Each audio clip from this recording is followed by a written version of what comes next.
விடுதலை சிறுத்தைகள் கண்டிக்கிறோம். சேலம் மாநகராட்சி பொதுமக்களுடைய நீராதாரத்தை விலை கொண்டு விற்கும் மாநகராட்சியை கண்டிக்கிறோம். அரசை கண்டிக்கிறோம். மாநகராட்சி நிர்வாகத்தை கண்டிக்கின்றோம். மக்கள் விரோத போக்கை கண்டிக்கின்றோம். சேலம் மாநகராட்சியே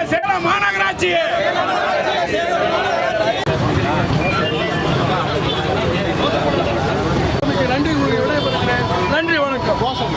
சேலம் மாவட்டத்தில் இருக்கும் அனைத்து பொதுமக்களின் சார்பாக, விடுதலை சிறுத்தை கட்சியின் சார்பாக, எழுச்சி தமிழனுடைய ஆணைக்கு இணங்கி பொதுமக்களுடைய நீராதாரத்தை விலக்கி விற்கும் நகராட்சி நிர்வாகத்தை கண்டித்து, மாநகராட்சி நிர்வாகத்தை கண்டித்து இந்த தீர்மானத்தை ஏற்றுக்கொண்ட மாநகராட்சி மேயரை கண்டித்து இந்த மக்கள் விரோத போக்கை கைவிட வேண்டும். பன்னாட்டு நிறுவனத்திற்கு குடிநீரை தாரவாத்து கொடுத்து வியாபாரத்தை ஊக்கப்படுத்தி பெரும் முதலாளிகள் கொள்ளையடித்துக் கொண்டு போகும் இந்த போக்கை கண்டித்து பொதுமக்களுக்கு விலை நீராக இலவசமாக கொடுக்கும் நீரை ஒரு காலகட்டத்தில் வரி என்ற பெயரில் வரி போட்டு விலைக்கு குறிப்பிட்ட தொகைக்கு மாநகர நிர்வாகம் கொடுத்து கொண்டிருந்தது.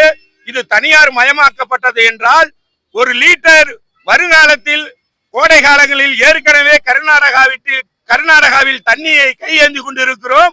கோடை காலத்தில் சுமார் ஒரு லிட்டரை 50 ரூபாய் விலை கொடுத்து வாங்க வேண்டிய சூழ்நிலை சந்தர்ப்பம் வரும். இது மக்களுக்கு பேர் இழப்புகளை தரும். ஏற்கனவே மக்கள் அதிகபட்சமான வரி சிக்கலில் மாட்டிக்கொண்டு மத்திய அரசு மாநில அரசு வரி சிக்கலில் தவித்துக் கொண்டிருக்கும் காலகட்டத்தில் இதுபோல பன்னாட்டு நிறுவனத்துக்கு குடிநீரை வியாபாரம் செய்வது முற்றிலும் தவறானது.